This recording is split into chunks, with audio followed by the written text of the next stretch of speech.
Quel a été le déclic pour vous pour monter ce nouveau lieu ?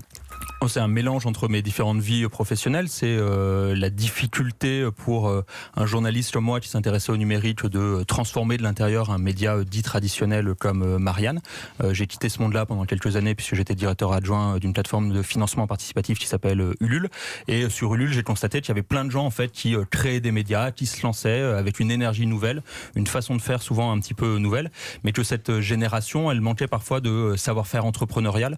Quand on sort d'école de journalisme comme moi, on n'a pas été formé à ça, on n'a jamais été formé à devenir patron de médias, on n'a jamais été formé à devenir entrepreneur.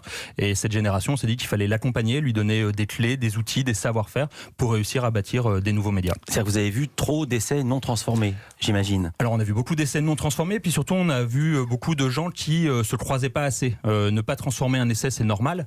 Il y a plein de parcours de gens et d'entrepreneurs qui ont échoué plusieurs fois avant de réussir, et c'est plutôt quelque chose qu'il faut réussir à valoriser. En revanche, ce qui est important, c'est de réussir à tirer des conséquences de ces échecs, à partager ces conséquences avec ses petits camarades et à faire que d'autres initiatives nouvelles et mieux construites puissent aboutir. Vous parlez de se croiser justement, parlez-nous de ce lieu, on va se croiser dans ce lieu. À quoi ça va ressembler ? Qu'est-ce qu'on y trouve ? Qu'est-ce qu'on va y trouver ? Donc c'est 1700 mètres carrés dans le cœur du 11e arrondissement à Paris. L'idée, c'est de permettre à notre communauté de se retrouver et de se retrouver où pour travailler. On a ce qu'on appelle un coworking, les gens peuvent louer des postes au mois ou à la journée pour venir travailler.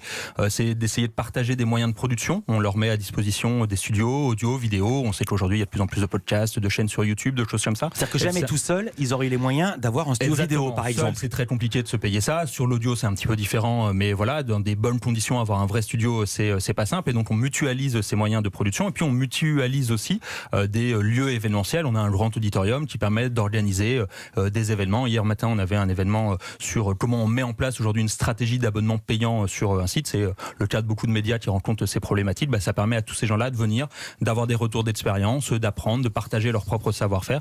Et on espère que ces frictions positives vont aider à créer un monde des médias plus radieux.